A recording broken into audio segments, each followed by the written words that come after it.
So chances are you're probably not gonna make your money from digital pictures or Forex, right? And you have some extra money, you wanna start investing and build that portfolio so you can plan for your future. Then you're gonna wanna look into what brokerage company you want to go with. There's several out there. Some of them may be Fidelity, which is a great option, Vanguard, Charles & Schwab. These three are three that I personally use. I have an account with every single one of them. Some of the advantages of these may be, for instance, Fidelity, great commission when it comes to free stock and ETF trades. They don't charge a high commission on that, which is good for you. That means more of that money can stay in your pocket.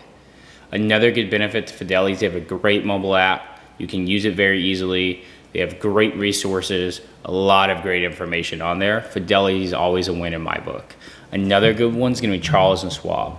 Now with Charles & Schwab, they have a good platform. It's a little bit more difficult to use, but they have great mutual funds and ETFs. A mutual fund and an ETF are very similar. Basically, you take a whole basket of stocks and you diversify that into a single fund. So when you purchase into this fund, you're purchasing a little bit of each of those stocks. The difference lies, a mutual fund tends to have higher fees because they are actively managed, meaning there's somebody trading inside of that fund on your behalf to try to get the best return. While an ETF is passively managed, meaning that it's looked over probably every 6 to 12 months, but they don't do a lot of changes. Therefore, the fees for you are a lot lower. So you really have to decide, do you want someone to try to time the market for you, or would you rather just have good quality stocks stay in there over a longer period of time? Those are the big difference. Charles & Schwab has great opportunities for that. And then Vanguard. Vanguard is known for the low fees. Like that is what Vanguard is known for. They are number one in low fees, meaning that you don't pay a lot of fees with Vanguard. So when I go to buy an ETF or I go to buy a mutual fund, I'll probably pay a lower management fee than I would have Charles & Schwab and Fidelity. So Vanguard is great for knowing that you have lower management fees that you're paying. Price is what you pay, value is what you get. That's what Warren Buffett said, and he's the king of investing. What does that mean?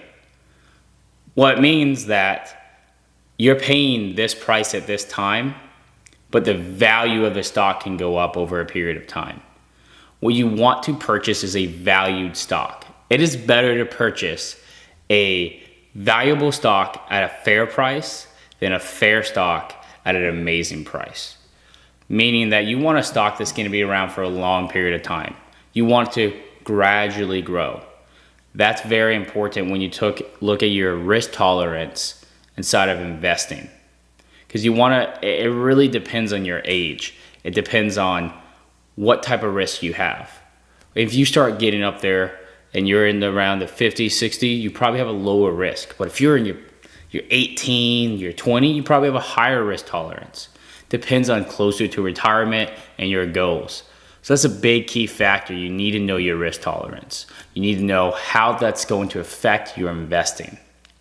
So when you're searching for these stocks and you're searching for what to invest in, look at the risk tolerance. And there's a lot of great calculators out there that can calculate the risk tolerance for you. There's a lot of great tools. Fidelity has them, Vanguard, Charles & Schwab. They all have those on their website. So whatever you chose with or chose a different company, the odds are they have a tool on there to help you understand your risk tolerance. I also recommend using third-party applications. Like, for instance, dividend tracker. If you're looking at a dividend stock and you're wanting to earn your dividends, that's a great tracker to be to understand, okay, where are they at? How long have they been established? So a lot of good tools out there. Make sure you use them during your research because this is very important in what you invest in. And there you go. That's a simple guide. Open up your brokerage account, do your research, put your money in and start investing. I'm not just going to leave you hanging there. I'm going to show you how to start digging into a little bit more research and how to start investing. So some of the key factors you need to focus on when you're looking at the annual reports of maybe this stock or this ETF would be the revenue, your net income, and your earnings per share. Those are very important. What I mean by that is, how much money is the company bringing in? What's the net income after taxes and bills that they have to pay? And what's their earnings per share? Meaning, how much money is it coming equated to what their share price is? So those are all very important factors. Those are 3 things that you want to focus on when you're doing your research. Don't always go with what's trending, because things that trend up often trend down too, right? What goes up must come down. Well, that's kind of goes with it. You need to not necessarily go with what's trending, but what's a smarter investment. I know it's boring. Nobody wants to always do the smart investment. But sometimes making the smart investment is going to make the biggest impact in your future when it comes to that. Another tool that I recommend is what I personally do is I invest based off time periods. Meaning, where do I want this money in 10 years? Where am I going to need this money in 20 years? Am I going to need this money in 30 years? What age do I want to retire? What if you don't want to retire, but you want to have the opportunity to be your own boss? Maybe open up a company, or maybe it's just having the opportunity to say, hey, I'm not going to do this assignment. I leave this job. I want a new job. Those are important factors. So that changes how you invest. Some stocks are good for maybe 8-10 years because the market's trending up. And some are better to hold for 30-40 years, like VTSAX. That ETF is literally designed to basically diversify your portfolio in all the stock market. So it has a good round, probably about an 8% return over a 20-30 year period. Another good one is WSPPX, which is Charles and Schwab. That tracks the S&P 500. On average, over a 30-year period, you're looking at a 13% return. Now, I know that doesn't sound like a lot, 13%, but where your money is made is at compound interest. It's a beautiful thing. Compound interest is the idea of, I have $100, for instance, and at 13%, I now have $13 more. So now I'm getting 13% of $113. And so as that builds up over 10, 20 years, it makes a bigger difference than what you may think of, 30% of my 100K I invested, whatever it may be, or my $100 I invested. The best time to invest is now, because time is your friend when it comes to investing.